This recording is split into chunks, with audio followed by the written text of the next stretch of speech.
time of Abdullah ibn Mubarak rahimahullah, Abdullah ibn Mubarak was an amazing personality. Out of all the Imam, the only Imam who was never disparaged was Abdullah ibn Mubarak rahimahullah. One year he would do jihad, and the next year he would do Hajj. He lived in a place called Merv, Central Asia, and he would travel every other year for Hajj. So he goes for Hajj, like many of the Hajis have now come back from Hajj. And he reaches Merv, and he reaches Hajj. He performs his Hajj. And after performing his Hajj, he's sleeping. And he sees a dream, 2 angels descend. And one angel says to the other, he said, how many people have performed Hajj this year? He says, 60,000. He said, how many people's Hajj has been accepted? He says, not even one. Not even one. Besides one man called Abdullah ibn Muqaffal, a cobbler from Damascus. He didn't even attend the Hajj, but Allah accepted his Hajj. Abdullah ibn Mubarak rahimahullah wakes up in the morning. He's deeply concerned about this. He's shaking, he's perspiring, and he hurries to Damascus. And he reaches Damascus, and he asks the people of Damascus, do you know a man called Abdullah ibn Muqaffal?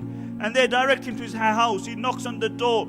Abdullah opens the door. He asks him name. He says, Abdullah ibn Muqaffal. He said, what's your profession? He said, I'm a cobbler. So he says to Abdullah, he said, I want to ask you a question. I saw a dream, and I want to ask you about this dream.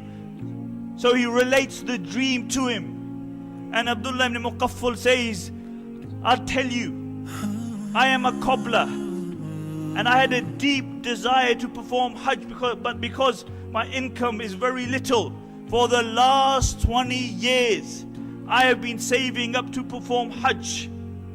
For the last 20 years, I've been saving up to perform Hajj. And this year, I had enough money to perform Hajj. And he said, my wife was pregnant. And she smelled meat from the neighbor's house. And you know, pregnant women, when they smell something, they want it there and then. So she asked me to go and ask neighbors for the meat. So I went to the neighbor's house and I knocked on the door. And the lady opened the door, and I said, my wife is pregnant and you're cooking some meat. Can I ask you for that meat? Can I ask you for that meat?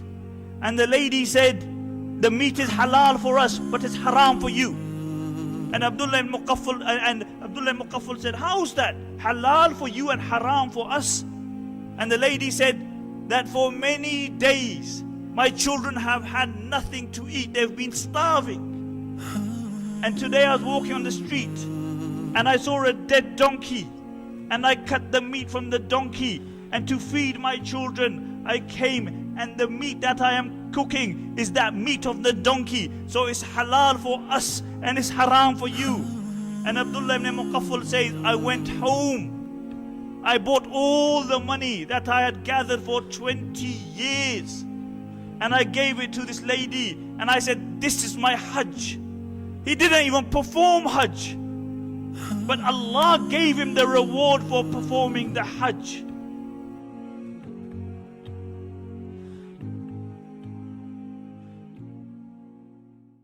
Isn't it so funny how we all walk around, never even thinking of the days under the ground, the drive and ambition taking over our lives. For this world, for the fame, for the power do we strive.